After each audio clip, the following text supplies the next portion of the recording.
2014 saw the dawn of the RC era from KTM. These single-cylinder machines were punching way above their weight category. In fact, it invoked a sense of hooliganism in anyone that decided to straddle these machines. It was a combination of raw power, unique and aggressive styling, and really sharp handling that made these motorcycles really stand out. And now for 2017, KTM has refreshed the RC sibling, and we're here at the racetrack to see how much has actually changed.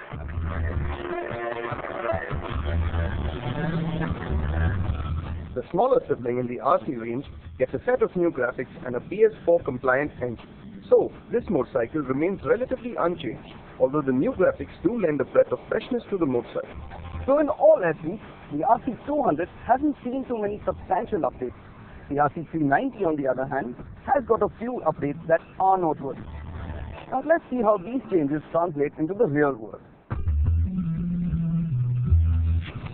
As with the RC200, the new graphics on the RC390 really add to the sporty and aggressive look of the motorcycle, if that was even possible. The bright orange of the inner fairing, the added dash of color to the tail ends, and the revised decals are quite striking and really make the motorcycle stand out. Thanks to the new side-slung exhaust, the new RC390 also gets a revised belly pan. Its new, narrower design addresses the issue on the older motorcycle where the belly pan would scrape the ground during hard cornering. With this new design, you can expect the foot pegs to scrape the ground before the belly pan does. The rest of the bodywork remains relatively unchanged. It does, however, get a 12 mm bump in the seat cushioning, which is noticeable to the naked eye. The seat height remains unchanged at 820 mm. The new RC390 also gets adjustable levers for that added bit of usability and comfort.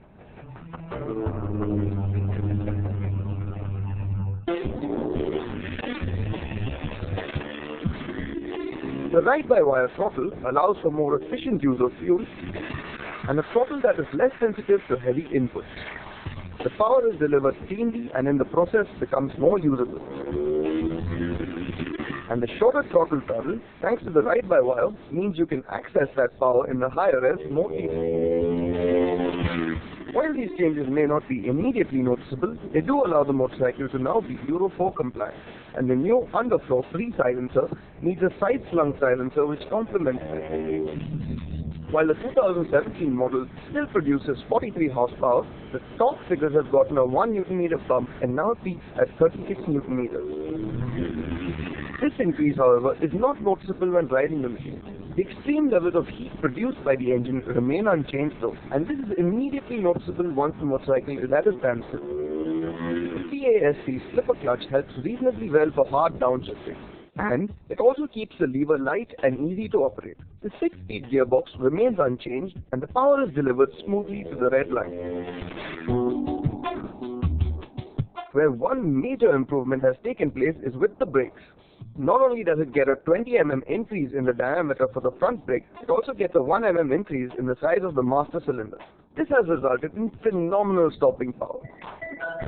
Although the RC390 still gets Metzeler tires, these new tires do have a lower speed rating. It's still good for a 210 km top speed. And even here on the racetrack, you don't really feel much of a difference, and the tires still feel extremely grippy. The 2017 RC200 is priced at 1,72,000 rupees, and the RC390 comes with a tag of 2,25,000 rupees ex-showroom Delhi. For only a 12,000 rupee bump in pricing, the 2017 RC390 does get a bunch of new goodies. Although, these changes don't translate to too much of change in the dynamics of the motorcycle. So while the 2017 RCs are priced well and are still a whole lot of fun to ride, we feel that KTM could have still pushed this bike a little more and made it a little better.